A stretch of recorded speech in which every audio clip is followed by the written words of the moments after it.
Sampai saat ini pasti sahabat sudah mulai hafal dengan pola pandang saya dalam bernegara. Saya sangat anti imperialis Amerika dan anti debt trapnya Cinanisasi. Namun dalam melaksanakan strateginya, kalau saya akan miring dulu sedikit ke Amerika seperti yang dilakukan Cina di tahun 80-an dan 90-an sebelum strategi yang diterapkan oleh Deng Xiaoping dijalankan. Oh ya, semua informasi tentang Cina itu ada di papers yang namanya The New Tiananmen Papers yang tagline-nya adalah The Secret Meeting That Changed China. Saya sering bahas di video sebelum-sebelum ini. Tetapi yang saya juga kurang senang adalah pejabat negara yang mengelola hubungan luar negeri itu loh. Amerika itu sudah di-delete oleh Indonesia. Dan saya masih kepikiran apa yang akan Amerika lakukan terhadap Indonesia ke depannya. Saya parno kali ya. Saya takut chaos aja di Indonesia. Bener deh, saya takut Amerika memainkan itu. Kalau yang nggak ngerti geopolitik Amerika, pasti saya dibilang lebay. Dan untungnya yang paham geopolitik Amerika saat ini nggak ada di pemerintahan. Jadi nggak tahu itu semua. Dan karena nggak tahu itu semua, jadi yang dijalankan kayaknya benar. Di sisi seberang,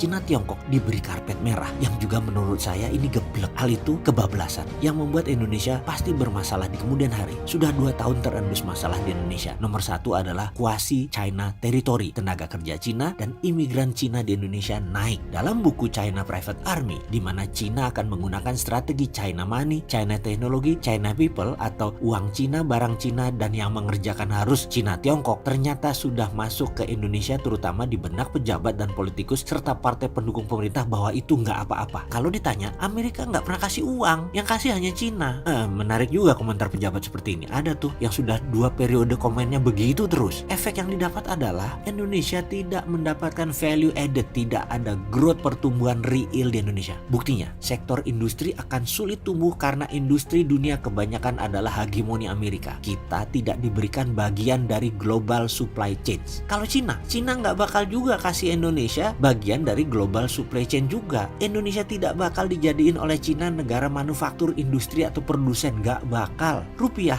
langka saat ini atau semi tight money policy. Sektor kredit menurun dan tidak ada pembiayaan. Lihat aja sektor properti itu pembiayaannya nggak ada sama sekali. Import barang-barang jadi naik. Nggak percaya kan? Karena ini semua adalah efek Cinanisasi. Masih nggak percaya? Kita lanjut. Harga barang naik terutama pangan karena tidak ada grand plan buat ketahanan pangan. Pupuk impor, pangan impor. BBM pasti bakal naik dan listrik naik di tahun depan karena harga crude kemungkinan besar akan dikerek ke atas. Lalu ketahanan energi nasional kemana? Nggak ada grand plan-nya. Menaikkan harga crude oil adalah bagian dari Amerika menekan Cina Tiongkok, di mana Trump perlukan aksinya ini untuk memukul Cina dan terbukti Cina kalah demi periode keduanya Trump. Di Indonesia ini semua harus segera dibenahi. Buat grand plan-nya segera. Jangan bergantung pada asing. Asing itu di Indonesia seakan-akan membantu, tetapi buat Indonesia nggak maju-maju banget. Itu di trap namanya. Masih nggak percaya? Pembangunan banyak loh, tapi impactnya kecil. Sisi ekonomi secara nasional biasanya di mana sektor swasta dulu selama 6 presiden merupakan 70% pemutar roda ekonomi dan BUMN 30%. Namun sekarang swasta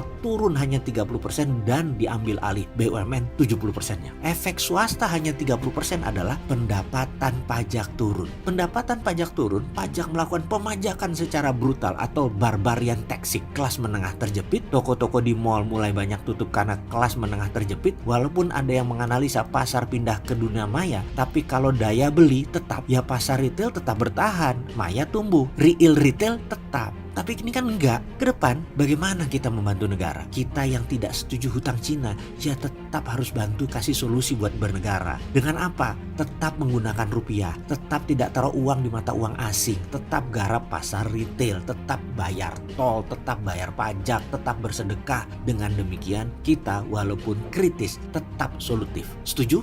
Nah gitu dong, itu baru namanya NKRI.